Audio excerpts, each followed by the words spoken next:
What's up? It's Shelby, UltraSignup's senior content manager, recent fourth place female at Cocodona 250. Ow, So ow, ow. please Woo, excuse my brain. woo, It's still a woo. little mushy. Welcome to our first episode of Crew and A Live. UltraSignup is teaming up with the best in the business. We got Chaos Crewing right here in front of us. Ultra Crew Hub is up next. Great Western Adventures Pro Crew will close us out in this free 3-part series packed with expert advice, real world strategies, and behind the scenes secrets to mastering the art of crewing. Who is this for? Any runner prepping for a crew eligible ultra, first time crew members, veteran crews looking to level up, friends and family who want to help without the chaos, aspiring pacers and support team members. So if you're just tuning in, feel free to send this YouTube link to your friends and family. The more the merrier here. Each session will dive into a different essential topic straight from the pros, giving you the tools to help your runner not just survive, but thrive in these long distance trail races. Whether you're brand new to crewing or a seasoned support legend, this is your go to space to learn and ask questions. There's no dumb questions, swap tips, and let's get even better at what you do. Because when crews are dialed in, runners run stronger and everyone has more fun. So, to kick things off, I am here with Brittany and Ashley from the marvelous Chaos Crewing. We've crossed paths in at least 4 different states. The Speed Project, we got Nevada and California, if we can count that as two, Arizona, and I've seen you in New Jersey. Like, you guys have been all over just crushing it. And what you're creating as far as crew support and resources is simply incredible. So I'll let you take it away. What is Chaos Crewing and what inspired you to create this organization? Thanks. That's really a really wonderful introduction. I appreciate that. Yeah, chaos kind of came out of chaos. So we got the idea actually at the Speed Project. I had been tossing around the idea with my partner, husband Cole, that we should start something where we could get crew support for athletes who are traveling for races, because I could not go to every single race that he was going to run. And some of these events, especially when you get into the multi-day events, the 200s, they are just like so much information, like if you're wanting to meet a goal, and then also just like chaos does happen when you're out there on the course. So I kind of threw around this idea, and that's how I said this publicly, and that's how Brittany, reached out. um, so for me, it was just really like thinking athletes are going to need support, especially more and more support as we grow these multi-day events in the U.S.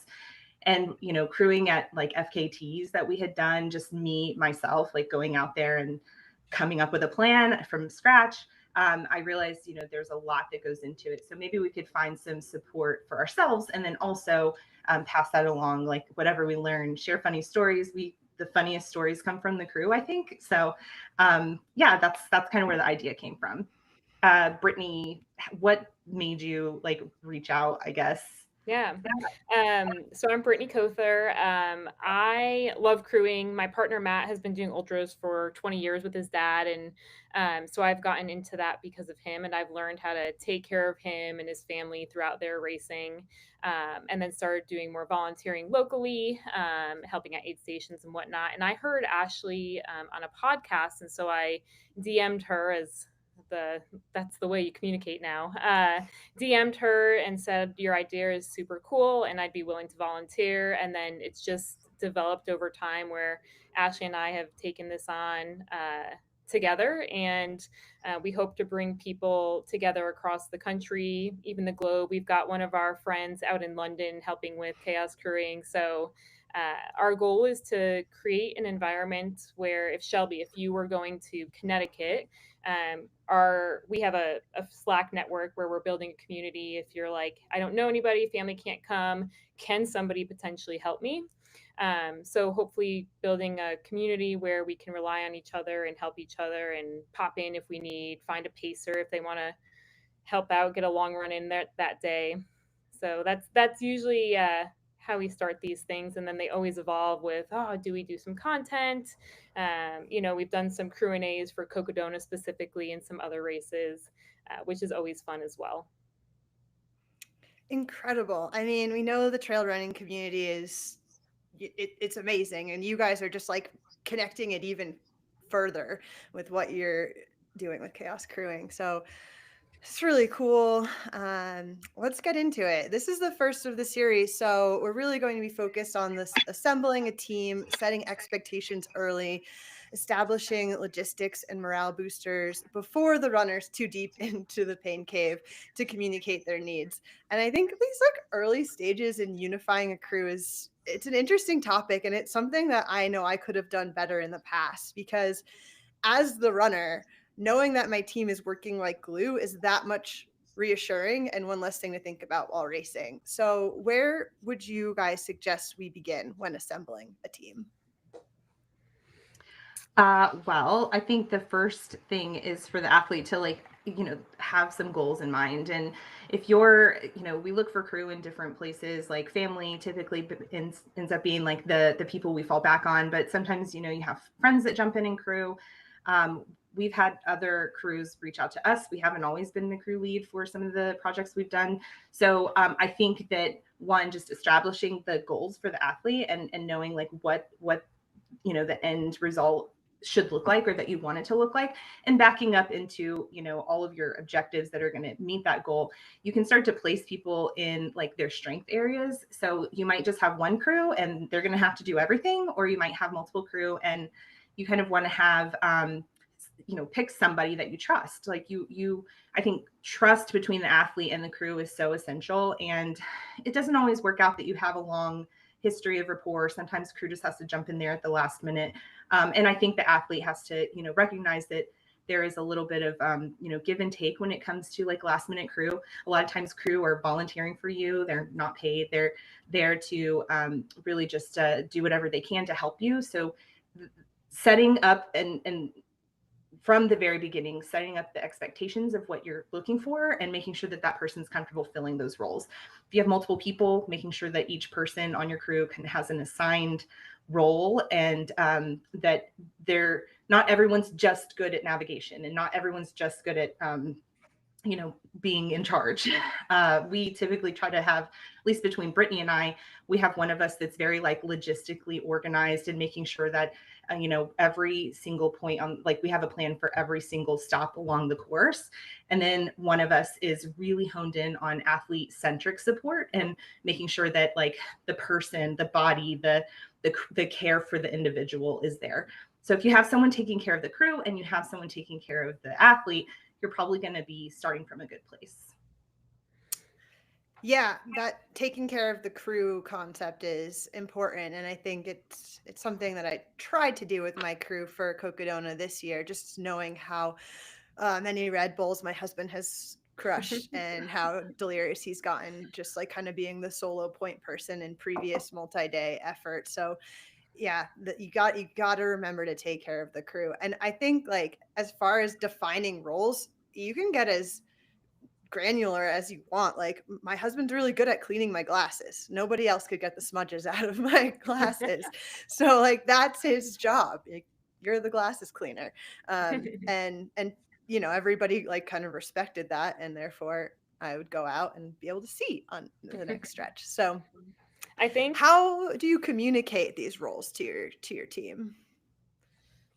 So I can take this one. And just a comment to answer the other question. I think always starting with kind of that idea of culture of respect. Like these are, for some people, high stress, high reward type events where you're trying to break a record or do something big. A lot of people will go out for a journey for fun, and that's a little bit more laid back. And regardless, there's going to be some sleep deprivation, energy deprivation in some of these longer things where some sass can come out on either side. So just trying to establish like a respect level no matter what. If one of you barks at the other, it's like, meh, it doesn't matter, like no problems. For communicating this stuff, I and Ashley and I often recommend doing something face to face. So there's certainly like text message, emails, WhatsApp, things like that.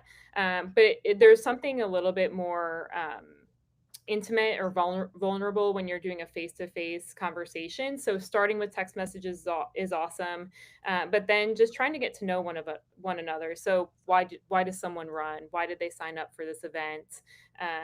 Why is someone interested in crewing? If it's family, sometimes sitting down with maybe like a third party, like mediator type person. Not that family needs mediation, but it's trying to get that thought across, like this is an athletic event for this runner versus we're just trying to go out here and have fun. um, is always nice, and Ashley and I have done that quite a few times for family members, moms and kids in particular. um, but we like to start certainly like getting in touch with somebody and then doing more of that face-to-face connection beforehand, and then trying to establish a baseline connection, get to know one another a little bit about their families, kind of things like that, and then get into the nitty-gritty. Yeah, I like that. The face-to-face connection does feel that much more real when you're like, hey guys, this is my goal. It's not a party I'm racing, and just helping communicate that. Okay, so binders. I've been dying to show you two my binders. I don't think my crew used this at all. It was fun for me to make. I mean, I even had like stickers in there. It's special. Like, Oh, they had to have used that. no, they didn't. That's So like the question here would be, binders, yay or nay? How to create tools for your crew that they'll actually use? Yeah. So we also have something similar to a binder. We have a crew book that we create for our clients, but that's what has worked for me. I really loved the way that the Speed Project did their kind of like binders, where it was like directions from point A to point B, and it had a lot of like explicit information about the course that you really should know ahead of time. So like weather, and like dogs are like yard dogs run free in this area. So just having those notes as a crew person, it's really nice because I don't have to go into like the next leg and be like, oh my gosh, okay, what are we doing? And that gets harder to do as you get further along. So planning out in advance, like everything from like what you're going to do at each stop, but also like what you can expect between each stop. So and so is going to point B while the other person goes back to the hotel and showers, and really logistically pinning down everything, every single detail. That works really well for me. I also have a spreadsheet. So there's like my book and then my companion spreadsheet, which I use for like pacing. And then it depends on the athlete and the distance. So like crewing my husband, Brittany and I have done it so many times. We know exactly how he likes to come through an aid station. So I don't need a checklist, but I do recommend having a checklist because you get to a point where you're so delirious and tired and you're trying to remember like all of the little things. And yeah, so that, that would be, I think having a binder is definitely a yay. Yes, aid station checklist. Yeah, Brittany, what are your thoughts? So it depends on the type of person. Like I like having something physical to look at. Some people are super tech savvy and can easily pull things up on their phone and review it that way. So that's up to the crew. I think the runner can tell you what they want, and then you as the crew can help decide like what's going to make it easy for you to interpret what the runner wants and needs. So whether it's a binder on your phone, on an iPad, laptop, it doesn't really matter. And I think having a game plan is awesome, and that's how we approach these things, but also being flexible and knowing like shit can go haywire, and that's that.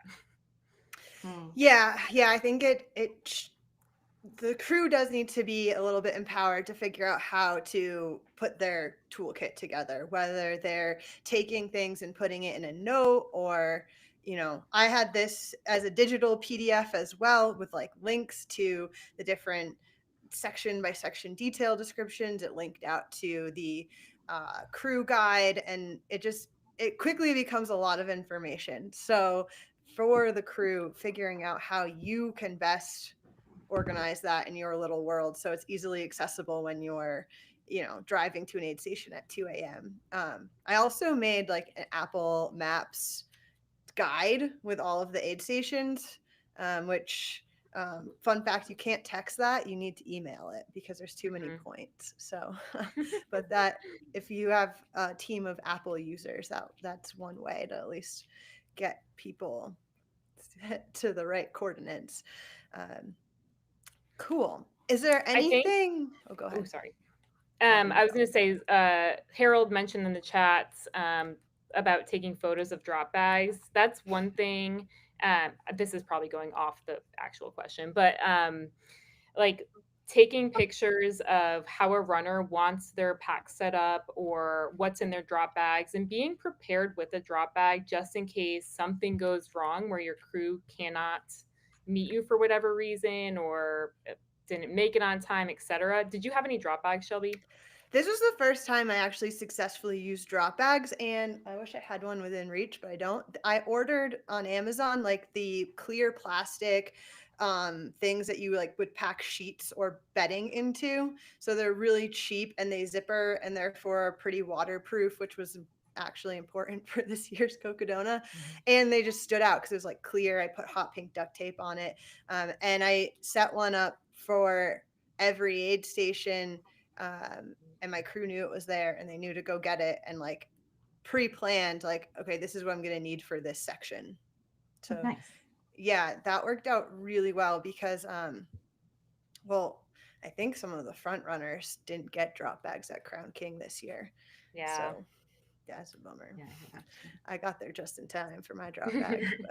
But yeah, I think that, that was also just like peace of mind for me too, knowing that even if something happened with my crew, I had everything ready to go. And so it was worth taking those extra steps to plan that out. Yeah, I like that, especially because you've already organized it, and organization is such a like big part of the pre-planning too, just making sure that like you're in a place where things don't get lost and you're not like scrambling.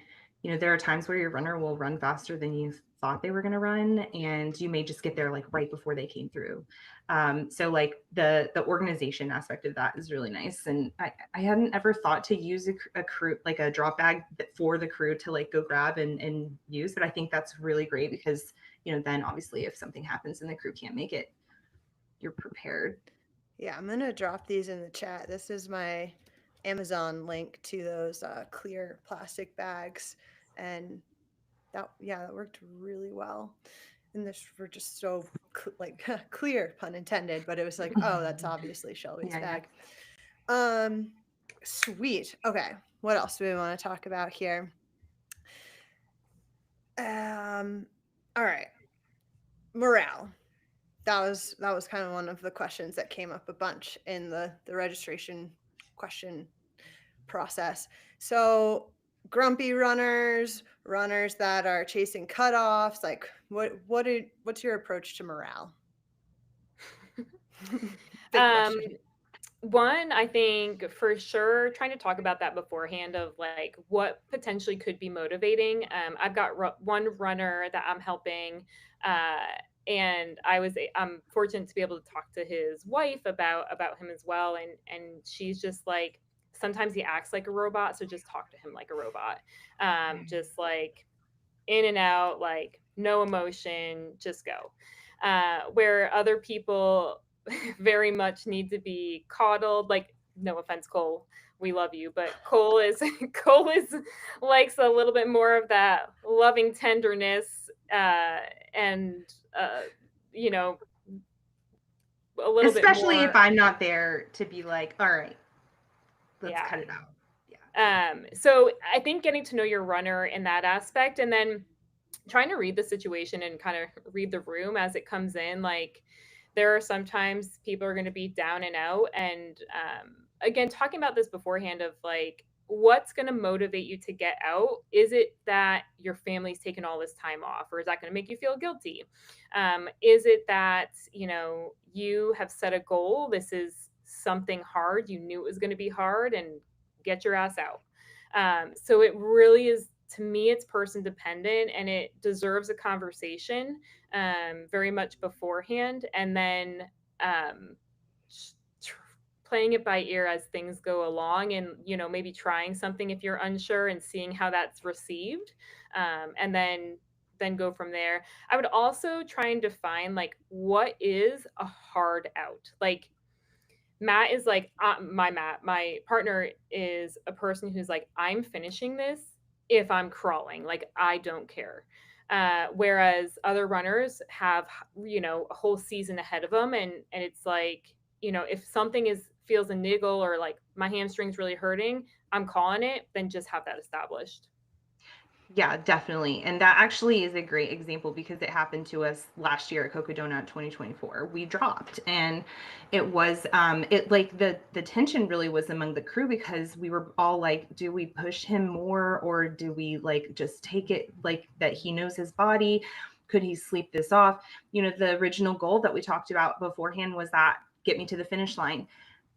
Runners do not tell your crew just get me to the finish line if there's a possibility that you would drop because of an injury that you're not willing to wait out. Like if you're going to lose 10 hours trying to sleep off a hamstring issue, and you may have time to still finish that race doing that, but that's not what you want because maybe you have another big race coming up in a couple of months and you don't want to keep going. If that's a possibility, let's talk about it ahead of time, that it's not just to finish, it is to finish strong or to finish without an injury. And this is a great, like, just to piggyback on this conversation, when we talk about setting like expectations for morale and like what to do if I'm in this mood or what to do if I'm in that mood.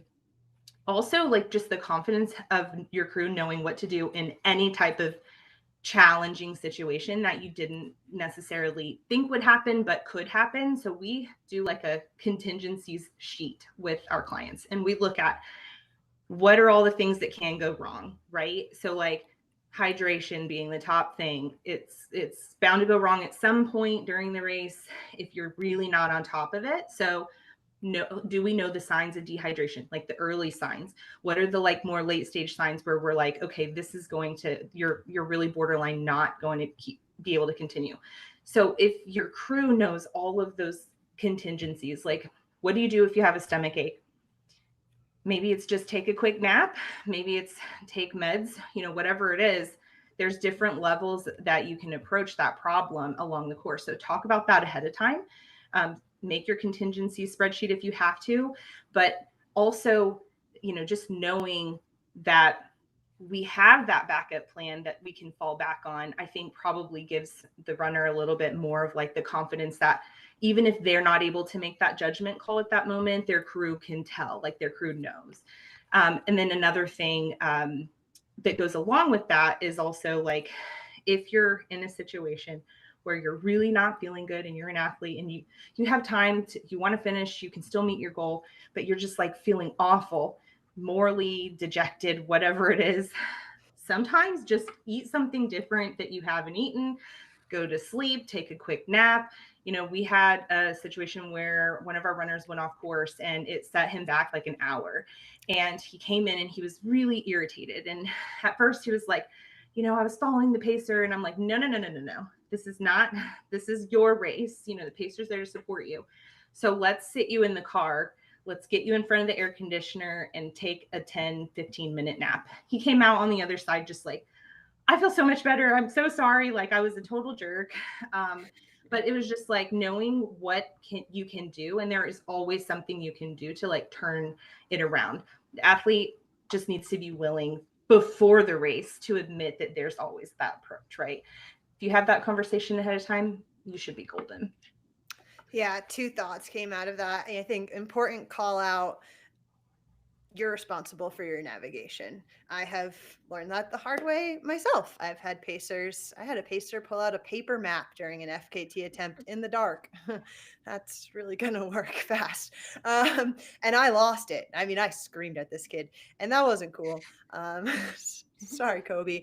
He was young. And since then, I've kind of known to own my navigation because it is your race at the end of the day. And, even out there at Cocodona, I was catching turns that my pacers were missing because it's hard, we're moving and there's a lot of turns. So just that one side note I wanted to call out.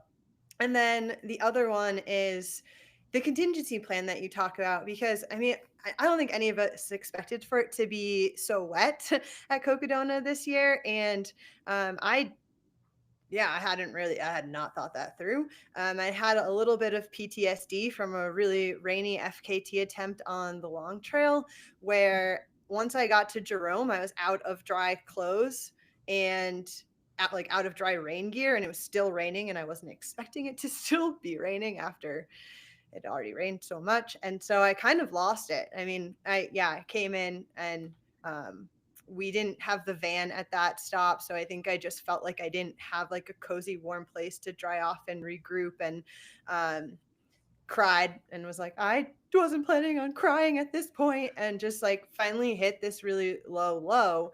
My team was able to kind of reset me and get me back out. I still needed a harder reset after that point. But what I knew at that moment was like, okay, we hit the low. My team knows what a low looks like. We know, like, we're going to move on from any lows at a much more efficient pace moving forward. And so, trusting that low is going to happen. It might be frustrating, but once your team kind of has seen you in that space, then they're going to know how to deal with you that much better. And I do think, like, I dream of having the same crew again and again, because then you really start to get to know your runner. But that's not always the case. So like for these 4 first time crew members, like what are the questions that they should be asking to get ahead of these things? Yeah, I think No, I think certain questions to ask would be, one, the personality type stuff. If a runner understands their emotions. We do have a question in the chat about a cruisy being a runner who is starting to get longer distances, and they want to know, when do they need a crew. It would be wise to ask the runner, like, why they want a crew. What is their goal of having people out there supporting them? These things can be done with crew, without crew. There's no right or wrong reason. I know a lot of people have crew and pacers for camaraderie, people out there, community in a sense. So I think understanding the crew, asking like what their runners' goals are, which we've talked about, multiple times at this point. And then I would say questions of, have you thought about, or do you have clothing for heat, cold, rain, etc., snow? Even if you're out in Arizona, you're going up to some elevation at certain races, or if you're going over to England, it tends to be a bit rainier. So certainly weather questions and gear to fit all of that, no matter what the forecast says. And then I would ask questions regarding like packs they use, type of nutrition they're used to, human food or real food. Sorry, I'm thinking about animal food, real food versus like engineered food. There's so many questions. Ashley, I don't know if you want to chime in. Yeah, I like everything you said, and I think I'll just to summarize, read the handbook for the athlete. If you have established that you're going to crew, read the handbook. Make sure that you know what's expected at that course. There's so many resources out there that are race specific too. Like people do videos, they do, just Google the race. There was a lot of questions about Badwater and crewing Badwater. The race director for Badwater puts out a blog, and there's some awesome tips and tricks for Badwater specifically. And that's one where, you have to have a crew. You can't do Badwater without a crew. And then other ones where, you don't have to have a crew. You're going to rely on the aid station support. That's completely okay. I think If you have people willing to crew you, it is always more fun to have a team as long as you can trust them and you have a plan going into it. So do take the time to do it right if you're going to have a crew, just so that nobody gets so like stressed out, or just set the precedent like, hey, we're just having fun. Let's just go around, shoot the breeze and just have a good race. I've seen people have crew. I've crewed at 50 milers and all the way up to, we did a cycling event that was cross country, 3,000 miles. So FKTs, some people run them uncrewed. That's totally different than if you're going to crew an FKT, you have to determine like what stops you're going to get at and things like that. So know like the conditions of that course, like what could happen, know how to navigate, and then know like aid station etiquette is really, I think, kind of a glossed over topic, but some simple, quick tips for aid station etiquette. If you come into an aid station at night, people might be sleeping. Don't go around slamming around things. If runners are trying to use the like maybe there's a line for the bathrooms, do not cut a runner in line for the bathroom. They may really need to just go and get out of the aid station. And we have seen people who were just enjoying and spectating and there to cheer people on, but they didn't allow athletes to use the restrooms. So things like that, just like have some like a little bit of etiquette. Don't arrive, don't overcrowd the aid station too early on. So ask yourself, like, if you were a runner, if you have this goal, what's going to get in your way and what's going to be helpful. Those are kind of like the baseline tips I would give to new crew. Yeah, and I think our next series with Ultra Crew Hub will probably talk about some of those logistical things of like, there's spots, particularly when I was doing the FKT attempt on the long trail, where there were bridges that our van couldn't get under, so the van couldn't get there. And so you really need to plan ahead. The speed project is obviously one too, where you need a 4x4 vehicle to get on Powerline Road. We had some Subarus get almost very stuck in the desert. So there's a lot to be thought about. And I think if the crew can help take some of the weight off the runner with those logistics and be looking ahead, that is marvelous, because there's clearly so much to be thinking about here. One of the things I see in the chat here from Harold, which is something that we've recently learned too, is anytime you're texting as a pacer or even the runner on course, like add a timestamp, because sometimes messages will take a little while to go through. So yeah, Harold, thank you.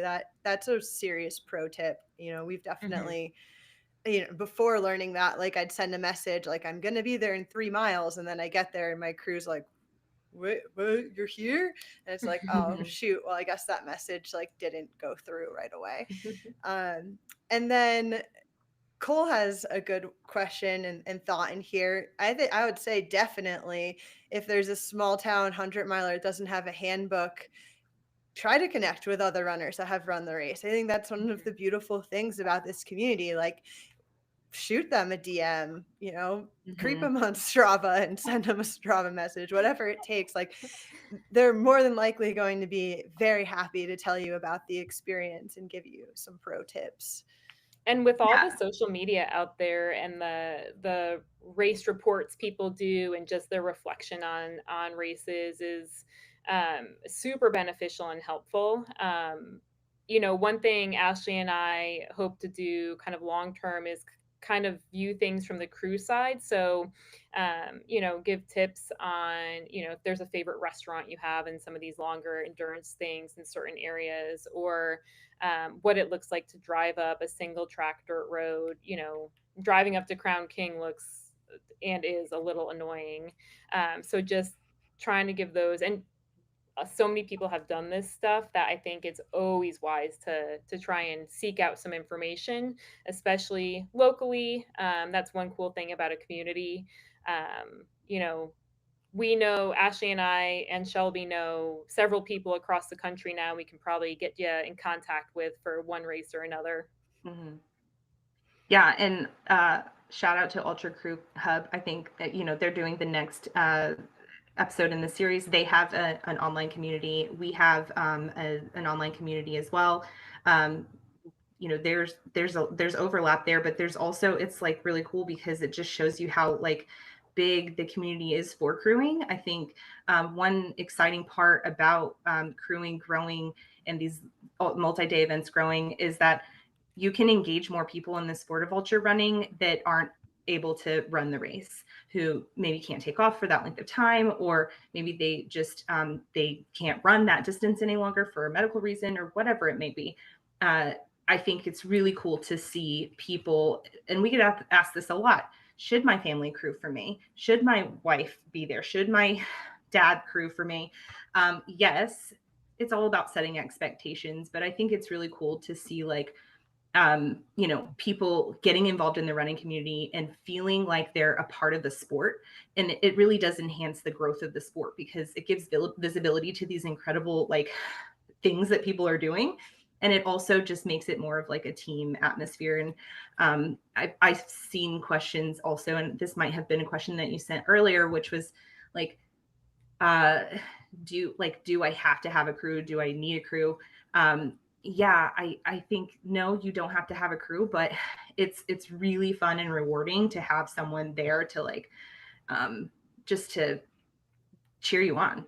So spectators, awesome. Just yeah, and bring crew in just so that they can experience it because it's like super fun. I feel like I've grown so much personally just in my abilities to think through problems and problem solve and communicate with other people from crewing.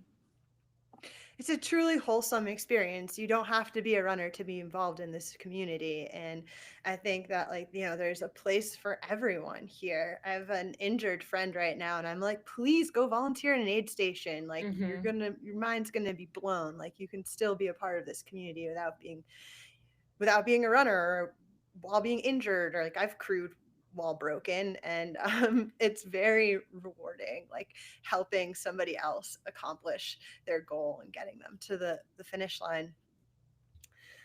Yeah, it's special.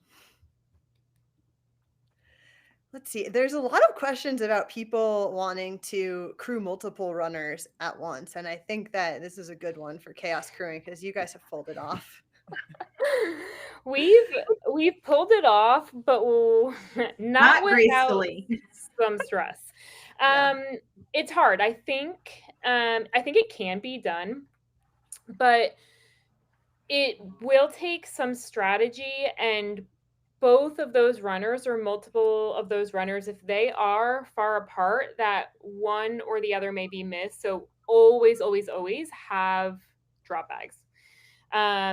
I think I would prefer not to do it that way because I want to do the best I can for that person, and you feel a little strained, and for me a little bit of guilt if I can't really be there for both of them in the way that I want to be. If they are like we are sticking together running this step for step, then great, that's for sure can be done in a much more calm and easier setting. I also think if you have a large crew, so probably 3 to 4 people, I would say even 4 people, you can definitely break up and conquer, versus 2 people definitely is not enough to adequately do it. And even 3 people gets quite challenging. Yeah, is there an ideal number in general, just crewing one person? What would you say the ideal number of people is to have on a team where it's like there's not too many cooks in the kitchen, but also individuals can pace and get sleep, and like there's probably no right answer, honestly, Y- to that one. Yeah, I think there's no right answer, and I think it again comes down to like what the runner's goals are of having a crew. If it is a whole family affair, like Matt ran the Monster 300, and like his kids, his parents, me, Ashley, Cole, we were all there. Um, and that's a lot of people, and that's a lot of moving parts. I think it's awesome. Matt absolutely loved it. He was stoked. So I don't think there's a right answer or a wrong answer. I think for multi days, probably more than one is going to be your best bet. Um, but one can also do it. Yeah. You sleep kind of along the way.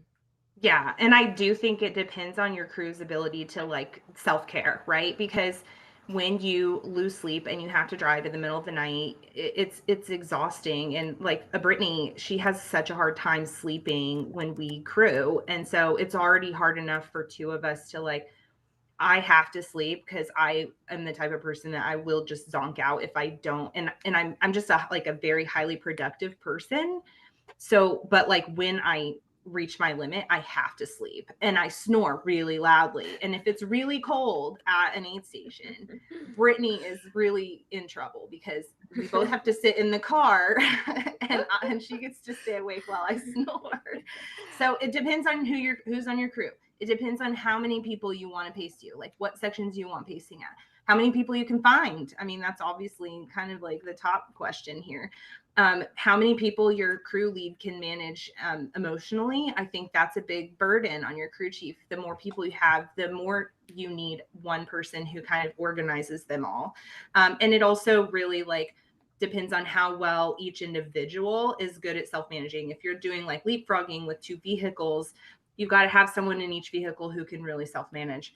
I think there isn't a right answer, but I would say for pacers aside, two people, really good, strong crew for a multi-day event. If you're going to add in pacers, obviously pacers may help crew, they may not. There may be more logistical challenges. And what do you do with the pacer when they're done running? Do they stay with the crew? Do they need to be dropped off somewhere? Then you need more people to be running errands and going from here to there. That is more of like a logistical, like it gets more logistically complex the more people you have. But we know like some very, very successful, like top athletes that have, it's just their wife and she's done it like so many times. And the confidence level that he has just from her being able to like be on point and not have to worry about taking care of anybody else, it really works for them. Are you the wife? No, it's not me. I need help. No, I can do a race fine, but like there was a question about this about elite athletes, and I think the elite part doesn't really matter necessarily, but the performance aspect of it really is a performance enhancer. And to have a crew, at least in my opinion, I think the more on point, and it can also be very detrimental to your performance if you don't have the right crew, and if your crew is arguing with one another and they're putting that on you, that gets more likely the more people you have. We crewed on a 10-man team for this cycling event, Race Across America. And nobody was arguing necessarily with each other, but it got to be to where the emotions were really high 3 days in because nobody had slept. And when you have, 10 type A's, because it tends to be very, very very bold people that want to put themselves in these crazy situations, because it is like you're a crew, it's a performance for you too. You're doing so much, and you don't realize how many tiny little minute tasks that you do that you're going to have to do whenever you're crewing. And then like, let's not even talk about if you're like the aid stations are far from the car and you're carrying all kinds of stuff to and from the car, you get exhausted really quickly. So I do think that crew can be performance enhancing. Just make sure, again, that you talk through everything ahead of time and you know what you're getting into. Yeah, and the significant other conversation's a good one, because it's like, I've realized that my husband can't do everything. Shucks, everybody has different skills that they bring to the table, and trying to really plan that out ahead of time, it does take a little trial and error. But and I think I would say that Cole, my husband, has had the best performances since he had, we've had, like, you, to speak to what you said, we have pretty much a core group of our crew that always crews for him. So that has significantly helped him improve his running, because he's not thinking about taking care of us and what we need to do. No, that's so cool. And I think like the question of, do you need a crew? Do you need pacers?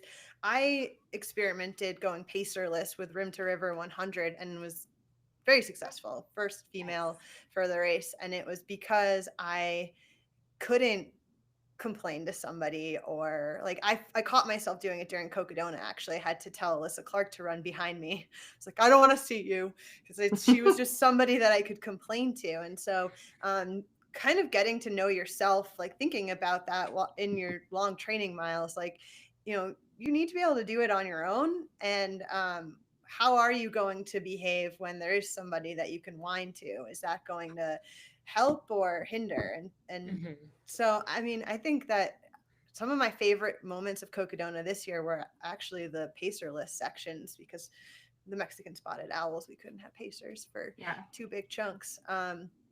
So and also it can be a little bit of a party. Like we've even had a trouble with Cole coming in feeling great, and he's like, yeah, I'm feeling good. I'm drinking like 10,000 drinks. He's notorious for having like chocolate milk, a soda, an energy drink, water. Like he has like 10 different drinks laid out, and he'll just stand there and chit chat. And you're like, Cole, you said 3 minutes. Go. Brittany's really good about being like, let's go. You said 3 minutes. But he will, if he's feeling good, he'll talk to you. Yeah. I had to tell myself, like, no talking. We're racing. Do you suggest having somebody be like the timekeeper for the aid stations? I think that's been a helpful thing that I've started doing, is being like, start the timer. Like, we need to know how long we're taking. Yeah. And if you're trying to like improve sorry, Brittany, I'll let you talk. I'm so sorry. If you're trying to improve your times too, it's really good to like write down what happens at an aid station. Like have somebody just jot down some notes, how long they stayed, what you did, and then what the challenges were for you. Like what did you debrief to your crew when you came through? And it just helps you kind of like grow for like the next time. Yeah. I love this question. Please say more about the dynamics of mothers crewing a kid, lessons learned. And I'll start, just because my mother is wonderful, but she does not understand the sport at all, and she's like scared when I'm out there. So during my long trail FKT attempt, right in the middle of it, when I was looking my best, I decided to invite her out to be there to kind of see what I was up to. And my advice for mothers would be, do not look scared when you see your child coming in sleep deprived and just totally beat down by the trail. Because my poor mother's face was just like like you could just tell like that she was scared for me. And that didn't feel great as the child in the middle of the intense endurance effort. But I understand, like, it's your mom, they care about you, and it's hard to see your child making decisions on their own. I got my best bad decision shirt on, to like do this to ourselves. So yeah, what would you say? It sounds like you've worked with some families that have crewed, paced, whatever, like supported each other out there. What's your advice for families? Ashley? Oh, okay. I mean, yeah, we both have worked with a few families, and it's pretty cool to see families interacting, and like the kid being so grateful and appreciative of their family, mom, dad, sister, whatever, being out there. But it does require, again, that communication factor beforehand of like, listen, mom, your kid's going to look like crap. This is not going to be pretty. There might be some crying.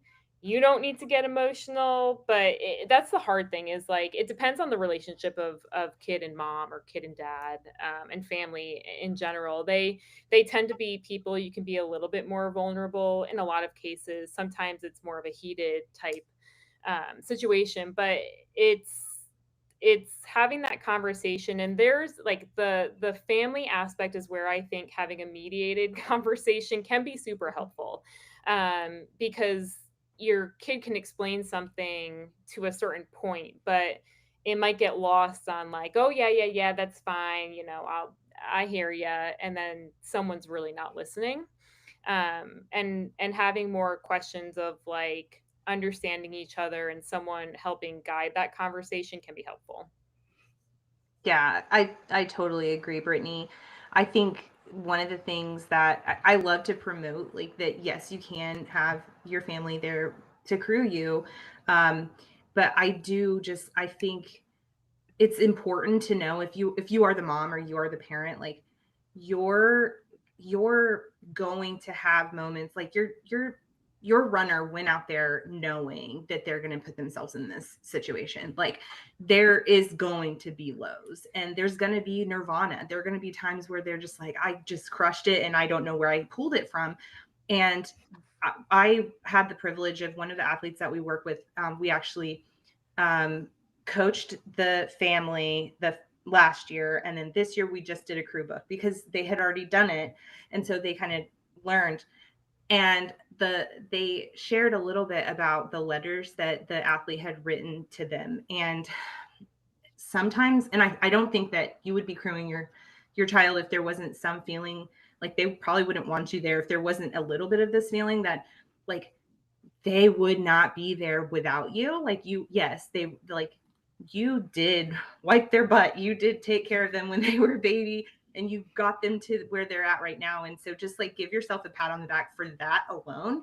And then also like give yourself a little bit of grace and not fully understanding every little thing that they're going through, and allow them to communicate to you what they need instead of you trying to recognize or draw from every experience that you've had in the past off the course. Try to relate to them based on what they're experiencing in that moment instead of just like defaulting to, well, I remember whenever he fell off his bike and it was really hard and this and that. Sometimes your kid's going to just be a jerk and you cannot take it personally. And then sometimes, like, if from the reverse side, if you're crewing, like if you're asking your parent to crew for you, it might be a good idea to have someone else there to like as a buffer. For instance, my father-in-law cannot crew for my husband because he's too busy going down off on the trail to like take pictures. So he will never be the guy who fills up the water bottles. You turn around and he's gone. So establishing roles, we're going to go back to that, making sure that the expectations are there from the start. You can definitely do it. Yeah, I love that. Father-in-law taking pictures. You can see it. It's hard, you know, you're emotionally invested into these runners, and you know, it's crazy. It's kind of crazy what we're all coming together to achieve. So, you know. Cecilia asked, what about having only pacers and no crew? Is this doable? I think so. It would take a little bit on the logistics side of things of getting runners back to their car. So are they pacing like the last 20 miles where there's a car at the finish and that can take them back to the runner's car? Those would be the logistics you would need to figure out. But I definitely think it's for sure doable. Because some people, yeah, especially if you're like coming, you know, traveling cross country and someone can help for a short time, and add some company on the run, I think it's awesome. Yeah, utilizing drop bags and then communicating that to the pacers too, because they'll be at the aid station waiting for you, you know, once they're allowed to pace. And so they can kind of play that double role of crew and pacer and get your drop bag set up and then like pack it up quickly and toss it back in the pile before you start running together.